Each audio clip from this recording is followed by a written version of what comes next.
You're at a playdate. Two toddlers lock onto a single toy truck. A tug of war starts, followed by that ear-piercing scream of, "Mine!" We've all been there. Our immediate reaction is usually deep embarrassment. You swoop in, pry the toy away, and hand it over to enforce some basic politeness. We do this because of the belief that good parenting means getting kids to share as early as possible. If they don't, we worry they'll grow up to be selfish. But neurology reveals a different reality. Expecting a 2 to 4-year-old to share is a biological impossibility, not a behavioral defect. Consider Michael Jordan. He didn't start playing serious basketball until he was 15 years old. Teenagers can pick up complex skills late in their development and still achieve mastery. But baby brain development follows strict, non-negotiable biological windows. If the underlying hardware isn't built yet, the skill cannot be performed. When we force toddlers to share, we are demanding a cognitive task their brains simply aren't equipped for yet. This timeline tracks the first 24 months of a child's life.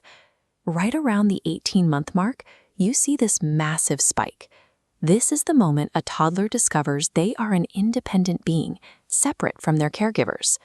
The sudden explosion of the word mine signals the brain is mapping its new boundaries of selfhood. In a toddler's mind, a physical object they are holding is processed as a literal extension of their own body and identity. This is why an adult forcibly removing a toy is its physical self. This mine phase isn't a failure to be punished. It is a healthy milestone in a child's development of self-awareness. We can visualize the toddler brain as a 2-story house. This structure helps explain the internal conflict they face. The downstairs brain, which contains the brainstem and limbic system, is fully online at birth. It controls survival, strong emotions, and those fierce possessive instincts. Upstairs is the cerebral cortex, the part responsible for executive function, emotional regulation, and empathy. At this age, this floor is heavily under construction. This incomplete circuitry is why 2 to 3-year-olds engage in parallel play. They play next to each other, but they lack the upstairs hardware to truly play with each other. When an adult demands sharing, the toddler cannot access upstairs logic to understand the toy will eventually return. Instead, the downstairs brain completely hijacks the entire system in a massive biological threat response. They flip their lid. This sharing meltdown isn't defiance, it's a biological panic attack caused by adult expectations clashing with an unfinished brain. Since forced compliance is biologically harmful, how do we handle these moments? The goal is brain integration. We want to help connect the different parts of the child's brain rather than just demanding obedience.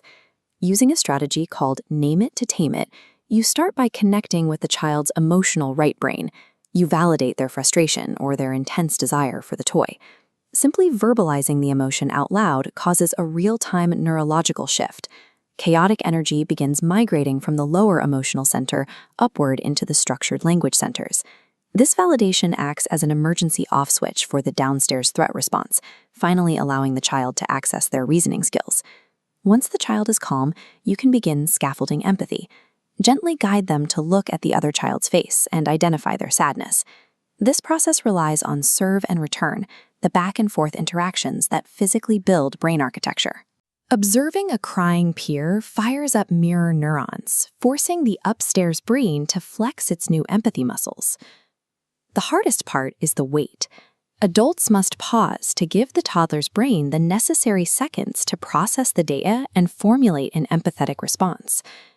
These mind battles are not public failures. They are the high-stakes neurological workouts that lay the foundational wiring our children need to build true, lifelong friendships.